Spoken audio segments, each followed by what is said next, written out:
मनातलं as it is, filter नाही, drama नाही. जे मनात आहे तेच बाहेर.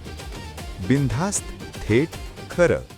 तुझ्या वडिलांना तू कधी तुझी इच्छा बोलून दाखवली होतीस की तुला आपल्या इंडस्ट्रीत यायचंय? कारण की तू स्वतः एक डेंटिस्ट आहे. आता प्रॅक्टिस करत नाहीस ते गोष्ट वेगळी, बट ही त्यांना अभ्यास तर करायला पडला ना एवढा मोठा. हो हो हो. ऍक्च्युली मला कधीच डॉक्टर बनायचं नव्हतं. With due respect to all the doctors, I was always into dancing, acting. मी वयाच्या 5व्या वर्षापासून I started dancing in orchestras, in shows. हां. सो तेव्हा एक मेलडी मेकर्स नावाचा ऑर्केस्ट्रा होता, रश्मी ऑर्केस्ट्रा होता. सो तिथे मी डान्स करायचो आणि तिथे Annasaheb Deulgaonkar, if you know, legendary. So ते तिथे यायचे. सचिनजी आले होते शोला. सो तिथून मला त्यांनी कास्ट ते केलं फॉर चाइल्ड ऍक्टर म्हणून. सो मला कुठलं फिल्म होतं तुझं पहिलं? मी अण्णासाहेबांबरोबर मी केली साखरपुडा. हो. हा, दीपक. किती वर्षाचा? I was 6. त्यानंतर मग सचिन सरांनी मला खूप काम दिलं. म्हणजे ह्या फील्डमध्ये जर मला कुणी आणलं तर ते सचिन सरांमुळे मी आलो. त्यांनी तू तू मैं, आजमाइश, ऐसी भी क्या जल्दी है, हद कर दी आपने, ह्या सगळ्या त्यांच्या प्रोजेक्ट्समध्ये मला काम दिलं. I am grateful to Sachin sir who got me in the industry. Yes. Then I thank Nana Patekar sir also. त्यांनी मला एक हिंदी फिल्म दिली, हम दोनो नावाची. ऋषी कपूर आणि नाना पाटेकर होते त्यात. मी ऋषी कपूर सरांबरोबर होतो. So all these legends. आणि शफी नामदार सर डिरेक्टर होते. तेव्हापासून माझ्या आई वडिलांना माहिती होतं की हा ऍक्टरच याला बनायचंय, ऍक्टर किंवा मीडिया फील्डमध्ये हा जाईल.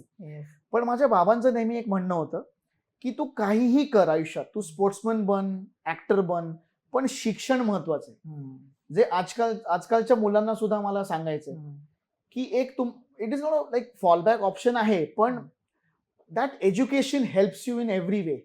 लाईक आज when I read a script, एक स्क्रिप्ट समजण्याची जी एक काय म्हणतात त्याला आपण IQ असतो किंवा एक समज असते, ती आय थिंक एज्युकेशननी येते. म्हणजे when you see Mister Shahrukh Khan talk, ते कळतं की he is a learned guy, he is an educated guy. So त्यांनी मला खूप फायदा झाला ma'am, because I studied medicine. त्यांनी मला खूप फायदा झाला. ऑफकोर्स सगळे म्हणतात की तू एक सीट वाया घालवलीस, पण या, but I always wanted to be an actor. आणि dentistry I did for my parents. तू नॉट ओनली चित्रपटात काम केलंस, परंतु तू प्रोडक्शन कडे पण वळलास. आणि नॉट ओनली वळलास, तू आतापर्यंत 8 चित्रपट निर्माण केले. त्या चित्रपटांविषयी आम्हाला. येस. मॅम, माझं पॅशनच आहे फिल्म मेकिंग. लाईक आता जसं लोकांचं जे यंगस्टर्स आहेत त्यांचं पॅशन, यु नो, की चलो यार कॉन्सर्टला जाऊ, पार्टी करू, ड्रिंक करू, स्मोक करू. I was never into that ma'am. My passion always was films. की हे फिल्म कशी बनवतात, त्याच्या मागचं सगळं प्रोडक्शन कसं करतात, how do we release it, how do we make it. I have to follow lot of Hollywood super hero films. Even of course आपले बॉलिवूडचं Yashraj, Dharma. I to follow all the films. माझं पॅशनच ते होतं. आणि मग इथे जेव्हा मी काम शोधायला लागलो, मला ते जाणवलं की अरे नाही, इथे तर खूप मोठी लॉबिंग आहे इंडस्ट्रीमध्ये. लॉबिंग म्हणण्यापेक्षा कम्फर्ट झोन आपापला आहे लोकांचा, आणि ते त्यांनाच कामं देत आहेत. जर मला एखादं कॅरेक्टर करण्याची इच्छा आहे, ते कॅरेक्टर मी कसं करू, दुसरा कोणी मला ते देणार नाही करायला. बिकॉज इथे हजारो ऑप्शन्स आहेत लोकांना, त्यांचे कम्फर्ट झोन आहेत, त्यांचे ग्रुप्स आहेत. सो आय रिअलाइज्ड की you should be a creator, you should be a producer your self. की तुम्ही स्वतःची एक स्क्रिप्ट जे तुम्हाला करायचंय ते तुम्ही you know you just jot it down की तुम्हाला कुठलं कॅरेक्टर प्ले करायला आवडेल. आणि I started producing.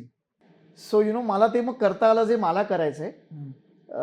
Because I thought there is a need of becoming a producer. Because also Marathi ऍक्टर्सना पण पेमेंट्स एवढे काही ग्रेट नव्हते मिळत, इव्हेंट्समध्ये म्हणा किंवा फिल्म्समध्ये सुद्धा. ऑफकोर्स बऱ्याचशा इव्हेंट्स मध्ये पण परफॉर्म केले. Yes. Dancing was your forte. या